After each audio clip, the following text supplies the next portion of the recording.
Coolie film के बाद देवा की जिंदगी बदल चुकी है। वो अब सिर्फ एक मजदूरों का नेता नहीं बल्कि गरीब और बेसहारा लोगों का सहारा बन चुका है।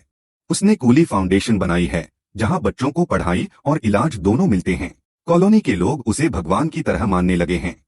लेकिन शांति ज्यादा दिन टिक नहीं पाती। एक दिन खबर आती है कि साइमन के खात्मे के बाद उसका international partner Victor Russo India पहुंच चुका है। विक्टर एक खतरनाक माफिया डॉन है और उसका मकसद साफ है, देवा को मिटाकर इंडिया में अपना एम्पायर खड़ा करना। विक्टर के साथ आता है एक और बड़ा झटका। साइमन का पुराना दोस्त और रहस्यमयी इंसान दहा। हाँ, वही दहा जिसे हमने पिछली फिल्म में रहस्यमयी अंदाज में देखा था। लेकिन इस बार वो साफ तौर पर विक्टर का हाथ पकड़ लेता है। विक्टर और दहा मिलकर देवा की फाउंडेशन पर नजर जमाते हैं। वो कॉलोनी को अपने ड्रग्स और स्मगलिंग नेटवर्क के लिए इस्तेमाल करना चाहते हैं। जब देवा इसका विरोध करता है तो विक्टर उस पर झूठे केस लगवाता है, पुलिस और नेताओं को खरीद लेता है और कॉलोनी को तोड़ने की कोशिश करता है। देवा हार मानने वाला नहीं।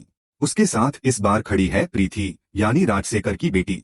वो एक साइबर एक्सपर्ट है और विक्टर के एम्पायर के सारे गंदे सीक्रेट्स को हैक कर लेती है। यही देवा को अपने पुराने साथी राजशेखर की डायरी मिलती है जिसमें सच्चाई लिखी होती है। असल में विक्टर ही पूरा खेल चला रहा था और साइमन तो बस उसका एक मोहरा था। इसके बाद शुरू होती है सबसे बड़ी लड़ाई। विक्टर देवा की फाउंडेशन के बच्चों को अगवा करवा देता है। देवा पूरी कॉलोनी के साथ फिर से अपने असली कूली अवतार में लौटता है।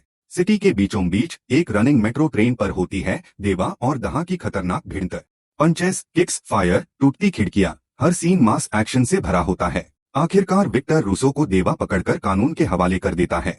बच्चे सुरक्षित लौट आते हैं, कॉलोनी फिर से चैन की सांस लेती है। लेकिन कहानी यहीं खत्म नहीं होती, क्योंकि दहा बच निकलता है। वो जाते जाते देवा के सामने खड़ा होकर एक खतरनाक डायलॉग बोलता है, देवा, तुमने मुझे विलन समझा, अब मैं तुम्हें पूरी दुनिया की नजरों में विलन बना दूंगा।